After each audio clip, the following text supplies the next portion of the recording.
I also wanted to say, too, again, Happy Mother's Day. You know, Proverbs has that one chapter, for chapter 31, that has this glorious statement of an honorable woman. And I'm looking through it, and I said, how many of you do wool and flax these days, you know? Or you know, you're kind of, you make fine linen in purple. Well, purple's a wonderful color, but, you know. But I do think there's a verse in here that makes sense. And I don't want to say it as a, ladies, this is what you should have. I want to say, children and husbands, this is what we should be doing. Okay? It says, her children arise and call her blessed. Her husband also, and he praises her. Now, one might interpret this text as being a statement of, see, ladies, when you do it good, this is what happens with your family. I don't want to go that direction. I want you to understand, I think that this concept for Mother's Day is for us to celebrate you and for all of your endurance. I was thinking this morning, Kathy and I have been married 34 years. And you know what makes that possible? Her endurance of me. So I just want to say thank you, my love, and I appreciate your skill as a mother and as a wife, and I greatly honor you today. I also want to suggest to you as well that this last couple of days I've learned some things about parenting. And the challenge about parenting is that now at this age when I have grandkids, I'm going, oh my goodness, I wish I'd have known this years ago, you know. So I want to stand up here and say, number one, I am not the perfect husband. Number two, I am not the perfect father. And I'm still learning. And it's amazing how much God still works with me and talks to me about things. I do want to honor a couple of our guests here today. Nora, it's wonderful to have you here today. We're grateful for that. And I see, and Helen, good to have you here today too. Thank you for being here. I know it was hard getting here, so I want you to know I appreciate that. And I also want to say to you that to all of our ladies over the age of 90, apparently God still likes to give you kids. So, according to Scripture, so just be good. Okay. Love and Logic that I've spent over the last couple of days working with, I was telling Andrew and Ann this morning, my brain is so full of this stuff, I could spend talking 2 hours, and I won't do that to you. I'll keep it very, very brief. But think about this. What if you could enjoy your children? In other words, do your kids ever argue with you or banter with you or, fight against you on certain things? I mean, I'm sure none of your kids have ever done that. Mine have done it twice, but okay, it's a constant thing with parenting. You've been in the store with the mom with the toddler and the kid's doing a meltdown. Have you ever seen that in Walmart, and I want it, and they have all that. The beautiful thing about Love and Logic is that it gives you strategies on how to deal with that. Let me give you an example, and then I'm going to get to my text this morning. A woman has 2 young sons. One's about 8 years old, the other one's about 6 years old. And if you've ever raised boys, you know that they are a challenge and a half, right? And they're sitting in the back seat. And what do boys do sitting in the back seats while their mom's driving the car? They fight, right? You touched me. You're in my spot. He's looking at me. all that kind of stuff, And so they're going at it back there, and the mom has just had it. She's been going through this for years, right? So she has developed a strategy, and here's her strategy. She is driving down the road. The boys start fighting. She looks in her rearview mirror, and she just quietly pulls the car off to the side of the road. She pulls a book out of her purse. She says to the boys, I'm tired of you fighting. You go ahead and fight and get it done. I'm going to go wait outside until you're finished. She gets out of the car, walks around to the trunk, opens up the trunk, pulls out a lawn chair and sits it on the ground, closes the trunk. She sits in the lawn chair, props her feet up on the bumper, and starts reading her book. What do you think the boys are doing? They're staring out the back window like, what is mom doing, She sits there for about 5-10 minutes, and finally she closes the book, and she puts the lawn chair back, and she says, you boys are done, right? Yes, Mom, okay, fine. And then she travels down the road. So the mom's thinking in her head, cha-ching, this one worked, right? Well, the problem with children is that they are scientists. When one experiment doesn't work, they tweak it, right? So this next time they're driving down the road and the two little boys are in the back and they start fighting again. But the problem this time is that the mom's got an appointment. She has to get across town and she can't just pull over and wait for him. So at this point, she's just beside herself and she just does this thing. She just goes, oh, she's still driving. She's, oh, and the boys are going, Mom, what's wrong? Oh, you're just robbing me of my energy. What? You're just sapping all my energy. Have you ever noticed when your kids are acting up, you feel drained? Don't you? I mean, you just kind of feel like, oh my goodness, And so here the mom's going, and she goes, boys, you're going to have to replace this energy. Now, we can't deal with it right now, but we'll deal with it tomorrow. Something will happen. Try not to worry about it. She goes on to her appointment. Well, the next day she gets the boys up, nice, bright and early. She says, boys, when some children rob energy from their mom like that, they try to replace it by doing things like dusting in the house. Would you like to dust the house today to replace Mom's energy? No. Okay. Would you like to do some dishes in the kitchen? That would help replace some of my energy. That way I don't have to do it. Would you like to do some dishes? No. Okay. Well, some kids actually go outside to the backyard and they do some yard work, like pull weeds and things like that. That replaces Mom's energy. Would you like to do that? No. And I go, okay, well, this is early in the day, and I want you to pick one of those three choices, and you have till 5 o'clock.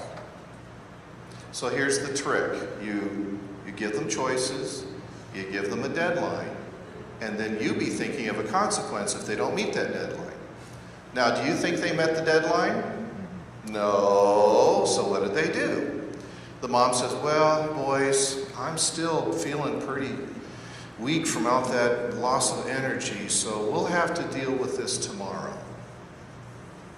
Try not to worry about it. So the boys think they've gotten away with it, right? So the next morning, she gets them up early, she says, boys, I have an announcement to make. I'm going sledding today. The boys are going, yes, we go sledding, let's go sledding, this will be awesome. And she goes, well, ding dong. They're going, what's that? Oh, that's Mabel, the babysitter. By the way, she's not the nice babysitter, she's the mean babysitter, okay? She comes walking and she says, now Mabel's going to take care of you today while I go sledding. What? Mom? No, I'm sorry. This is to replace my energy that you took, and there should be no reason for you to get to go sledding. So I'm going to leave you here with Mabel. Bye. Oh, and by the way, you get to pay Mabel for her time. But we don't have any money. Oh, well, she'll take toys also. What? Yeah, just give her some of your toys for her time, okay? So she goes off, and the cool thing was she put the sled in the back of the window of the car as she was driving away. The boys are like staring out the window. What do you think the favorite thing the boys like to do? Sledding, right? Somebody asked her after she was telling this story, said, did you go sledding? She goes, of course not. I went to the mall. I had a great time, And she comes back, and the kids are going, Mom, Mabel was so mean to us. Really? Why? What happened? Oh, she took our best toys. She wouldn't take that old rat. He said, no, she took our best toys. Oh, honey, I'm so sorry. That's really tough. Interestingly enough, the next time the boys started fighting in the back of the car, she just goes like this. Oh, and the boys just went, Okay, love and logic is based upon empathy and consequences. We learn our best stuff when we feel the consequence. If we as parents rob our children when we save them from consequences. Now, they need to be safe consequences. We're not talking about them playing on the edge of a cliff and they drop 300 feet. Oh, you learned a life lesson there. No, that's not what we're talking about. We're talking about safe consequences. Mabel was there and kept the boys safe. Mabel was there as part of the consequence, okay? I felt bad for Mabel, actually, but, because I imagine these boys were whining the whole time. But the reality was, they had to face Mabel. Now, how many times have you had to face a tough person? Don't you think it's healthy for our kids to learn how to deal with tough people?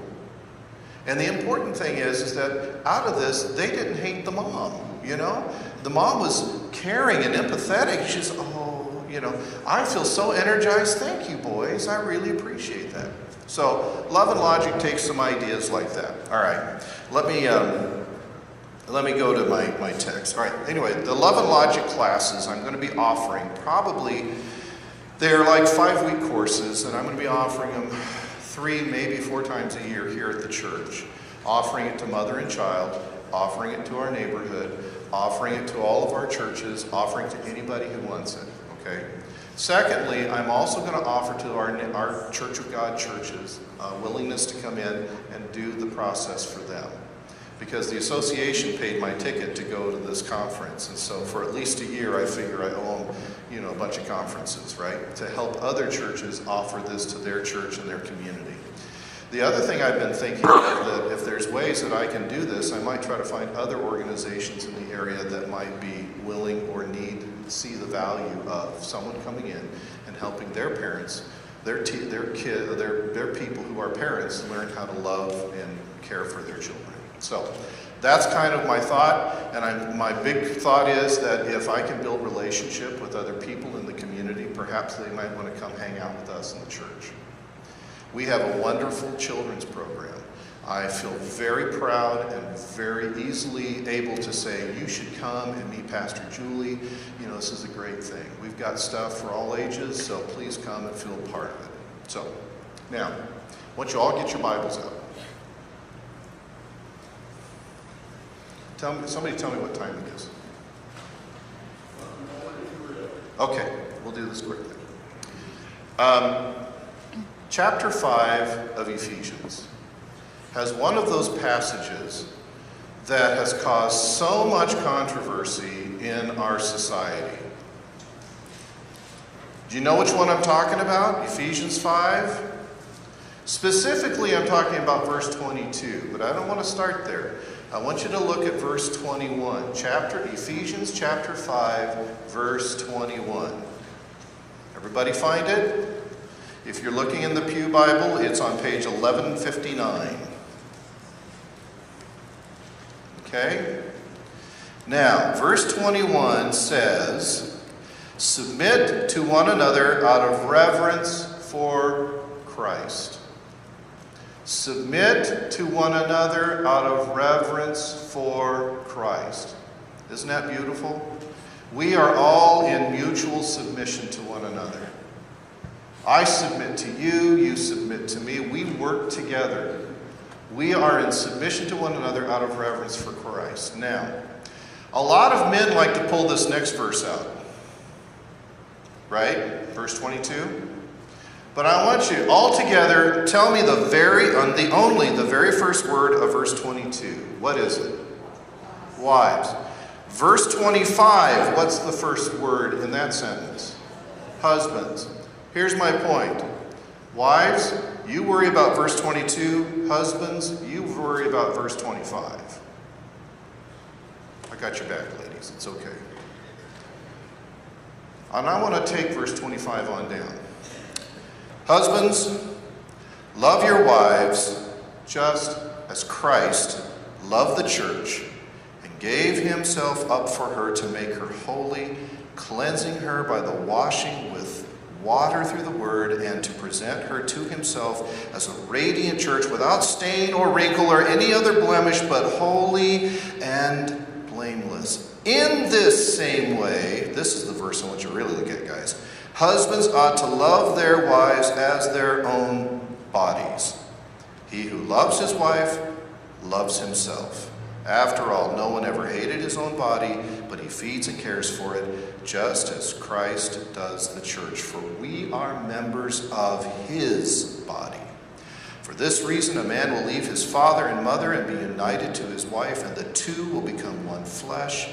This is a profound mystery, but I'm talking about Christ and the church. However, each one of you also must love his wife, and he loves himself as he loves himself, and the wife must respect her husband. This is perhaps one of the most dynamic changes in thought processes in the early church that anyone had ever come up with. Remember that marriages in those days were arranged, right? It was one set of parents connected with another set of parents who had a daughter and a son, and they connected, and they said, okay, we'll give you X number of sheep and goats, and you give us her, or vice versa. There's a dowry to be paid. There was this exchange. It was all about a business deal. It had no sense of romance, or no sense of, oh, sweet mystery of life, at last I found you. None of that stuff, It was all straightforward. If I'm losing my daughter, who's a hired hand on my property, and she's going over to your property, you're going to have to pay me something for her. That's the way it worked. Now, Paul comes along and says, husbands, love your wives.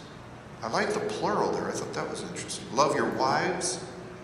Well, we'd have to change it to wife today. But, just as Christ loved the church. Think in terms of, guys, think of this. This is Mother's Day. One of the saddest days on earth, except for Valentine's Day. When you're a woman and you're married and you want kids and you have no kids, the worst thing is to experience is Mother's Day. Just like if you're a single person, and it's Valentine's Day, and you've got no one with you, and you see all these couples, and you see constant ads for jewelry on the TV, and there's all these romantic movies out. It's just, I like the way Zach calls it, Single Awareness Day. Well, this is like, Motherless Awareness Day. It's the opposite. So I want to say to all of our women, we need to treat you with honor. Because God has blessed us with two genders. And I really believe he wants us to care about people. Love the Lord your God with all your heart, soul, mind, and strength. And do what? Love your neighbor as you love yourself. Paul extrapolates that right into here. And he says, husbands, love your wives like Christ loves the church. I do this thing called Dad to Dad. And it's one of those things that I just kind of stumbled upon, and I think it's going to be one of the coolest things that I do, because I get to spend time with men talking about being fathers and husbands. It's a cool thing because, here are these young guys who, I can say to them, guys, I've been married 34 years, raised 2 sons. I've made every mistake in the book. Let me help you avoid them, And so I'll come along and I'll say, listen, maybe it would be good if we just had a game plan. What are we going to do? One of my sessions is how to be Mr. Right to her. So I spend time with the guys talking about what is it a woman needs most. In a marriage relationship, what is the one and pinnacle thing above all else that a woman needs? And you know what it is? It's the same thing men need. Unconditional love and acceptance. How many of you women married your husbands in hopes you could change them? And how long did it take you to figure out that was a worthless pursuit? And men, how many of you married women hoping they wouldn't change? See, the problem is we're all about ourselves, but here in a marriage relationship, we should be about giving and honoring each other. Ladies, I love Egeridge's approach with love and respect, and he takes these same verses and he says, ladies, if you want to really charge your husbands up, respect them, admire them, thank them, encourage them. Men, if you want to really charge your wife up, show loving acts to her. Now, here's a question I think every couple should ask each other. Finish this sentence. I feel loved when? You see, I could do a lot of loving things for Kathy and her not feel loved because I'm doing them thinking, I'm pretty good at this, Saw a few years ago an email that came through and talked about points that men earn with their wives. And one of them was, it astonished me, it was making the bed. Now for men, making the bed, should we consider that a 5-pointer right there? 5 brownie points right there. And you know how many of you women think it is? 0, you're supposed to make the bed. And there's a conflict in the way we honor each other and the way we think. So one of the first questions I think would be valuable to ask would be, I feel loved when? And have your spouse answer that question. Second question for the day that I think would be amazing. It would transform family life all over the place. If once each day we looked at a family member and we said, how can I help you? That sounds so simple, doesn't it? You know why we don't ask that question? We're afraid they're going to answer it. They're going to tell us how we can help them. And then we're going, oh man, I don't want to do that. But if you want to show love to someone, say, how can I help you? Here's a thought. Those of you who have teenage, or here's a young man over here, I won't pick on you, but you're here. Think of it how if a teenager walked up to his parents and said, how can I help you? The parents would probably have to sit down very quickly for loss of oxygen or something, you know. How can I help? You want to help me? You know. The thought process that goes between us oftentimes is that I need to get my stuff done first and then maybe I'll help you. Loving one another is about putting each other first. I learned something this week and I thought was really interesting. Do you know how we convey love and affection to each other? Eye contact, touch, and a smile. You walk up to somebody, Tim, dude, it's so good to see you, man. I love you. You know, you're just awesome. You know, and I'm lying to him because I hate his guts. No, I'm kidding. But you know, it's when we were children and we cried because our pants were wet or something, you know. What did the mom do? She came over and she made her face, oh, hi, baby, you know, just, you know how weird faces would come up with babies. And then we pick up the child, we're smiling, we're cuddling, we're making eye contact, and that child knows they're loved. By the way, on the airplane ride home from Denver, 4 toddlers. I was surrounded by 1, 2, 3, 4. It was interesting to see how these moms dealt with their toddlers. You know, here I've spent the last 3 days listening to how to raise children, right? And to watch all 3 of them go through their paces, you know. And one of them had about, I want to say 9, 10-month-old, and she's bouncing them around, you know. And the lady next to me, she had a little under 2 years, and the one back there was 2 years, and the one over here, I'm guessing 18 months. Honey, if you were with me, it'd have been you being at work, you know. It was just crazy, and I'm sitting there, and I'm watching. The one mom, she's doing okay. This mom was awesome. She had the kid, calm, easygoing, took care of all the needs, anticipated things. She was there, and then she had this calm demeanor, you know. And the people in the back, they had the screaming one for the first half hour of the flight, you know. And then the lady over here, the last half hour, oh, this was funny. She went bananas. You know, the kid was screaming, and it was mom and dad together, you know. And then finally she looked at her husband and says, we're trading places. And I'm like, I know who wears the pants in that family, you know. And changed places, and so she's over there, and I said, it's good to take turns, you know, because she's right next to me. And so she's doing a crossword puzzle, trying to focus them out, you know, and he's doing everything he can to keep this little kid entertained and stuff. And then finally the kid just starts going meltdown, you know. And so she comes over, she says, get out of there. She picks up the kid and she walks to the back and calms the child down, you know. And then she comes back and the kid's still fussy, and so the dad takes a turn. And I just looked at her and I said, hey, it's okay. Been there, done that. No problem. And she just smiled at me. Lady behind her looks at us. I just think she's tired. And all of a sudden, this mom went on defense alert. She's going, thank you for your advice, but I don't want you to advise me. Thank you but I just said, she said, thank you for your advice, I don't want you, you know. And it was like, I thought the woman was going to slap her, you know. And I'm okay, one of those, all right, and so I'm smart. I'll just look forward, And later on, she was very nice to me. And it clicked in my head. I've been learning the last 3 days that you do things in an empathetic way with people and they receive you. You do things in a declarative statement to them like, I know better, they're going to reject you, right? Just like when you're parenting a kid, what's the first thing a kid wants to do when you tell them no? That's exactly what they want to do, right? We all do the same thing. It says don't touch the wet paint. What do we want to do? I want to see if it's wet, Did they do a good job? That kind of thing. And it's just human nature. So instead of coming off like a gang, like you're the drill sergeant, I command thee, you give the kid choices. You give people choices. I started thinking their whole love and logic process kind of works in all facets of relationship. It kind of does, So I'm sorry, you're going to get this for a while because I'm going to have to study this stuff. And so, how as preachers, what we learn, you get to learn. So it's just the process. But I really think there's something here. It's of great value for all of us. They do this in classes. They teach teachers how to use love and logic.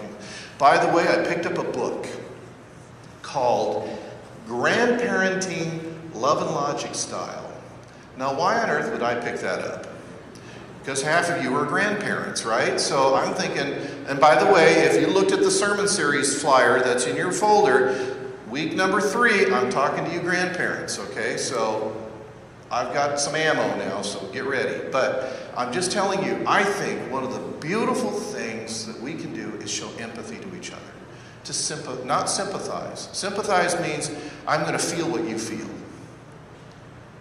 That's why you don't have, psychotherapists always going, they just empathize, they don't sympathize. They listen, but they don't, and they empathize with the person. I feel so bad for what you're going through. As a youth pastor, I could do that all day with kids. Their parents, they'd go ballistic. Some kid come up and tell me, yeah, I went out and got drunk Friday night. Really? You think that was a good idea? Well, I don't know. How'd you feel the next morning? Had a headache. Hungover. Was that good? No. Do you think you might have put yourself in danger in doing that? Well, yeah, maybe. I could, as a youth pastor, I could do that. My boys, if they had done that, I'd go, what are you thinking? You idiot, stop it! That kind of stuff. And I would have blown it because I would have overreacted. So here's my thought. Husbands, love your wives as Christ loves the church. Do something today that honors your wife. Ask her how you can help her. Ask her, how does she feel loved from you? Find out, how do you feel loved from me? It's a great question. Because in the long list of things that we all get told to do, the number one relationship, if you're married, is your wife and your husband. They say 90% of success in life is who you're married to. Now, I got to tell you, Barb Chappelle, you're a saint. You've been married to Barry how many years? He'd be a tough dude to hang in there with. You need to honor this woman today, And I'm just saying, there are women in our lives who may not be our wives, but they are people who care for us and encourage us. They support us. We need to honor them. Bottom line, we need to honor one another in Christ. Submit to one another out of reverence for Christ. Submitting means I'm going to put you first. All right, we're going to close in a song called the Family Prayer Song, and I think it's a great song that summarizes our thoughts today. Thank you, Anne, for sharing about mother and child. I hope you all go and volunteer, or at least start helping by donating items that they need. You can go on their website, which is, and I put it, it used to be up there, momandchildpdx.org. Got it right. momchildpdx.org, and they have a whole listing of things that you can bring and support, and help. Are also a great way to volunteer. Come on up, Zach. They're also a great way to volunteer, and they have wonderful options for you. And I just would love to have our church be that one of those churches that they look at and say, man, these people really help us out. By the way, construction guys, they could also use some help with their building. You know, it's like they've got a stove they'd like installed. They have some steps and things that are, you know, life-threatening. So, you know, if there's some ways you could participate in just helping out with that, that'd be awesome. Am I telling the truth? Yes, okay. So there's lots of ways for all of us to be involved. Bless their hearts, they're enduring a construction right next door. They took out one of those old 1920 houses and now they're putting in, how many levels is that supposed to be? 3 or 2? 4 levels? A 4-level apartment. And they're going to be 4 units for 1 bathroom. They are high density. I would hate to live there. I mean, that just seems like, but it's near Max, so they figured they can get away with it. Anyway, we fought it at first, but it just didn't work. But bless them, you know, that we're still there, and they make a huge impact in lives. 65 is the average on an open house. 65 moms, families that they impact monthly. 65. And that's an average number. I've seen them do, well, Christmas time, I think we had like, what, 90 or something like that. It was huge. I got to be there. I was their DJ, announcer dude. And I've just had too many things going on Saturdays lately to do that. But it's a really cool, if you want to just see what they're doing, go on the second Saturday of the month and just go see what they're doing. You'll be so impressed. It's an amazing thing. All right. Would you stand with me and let's worship the Lord.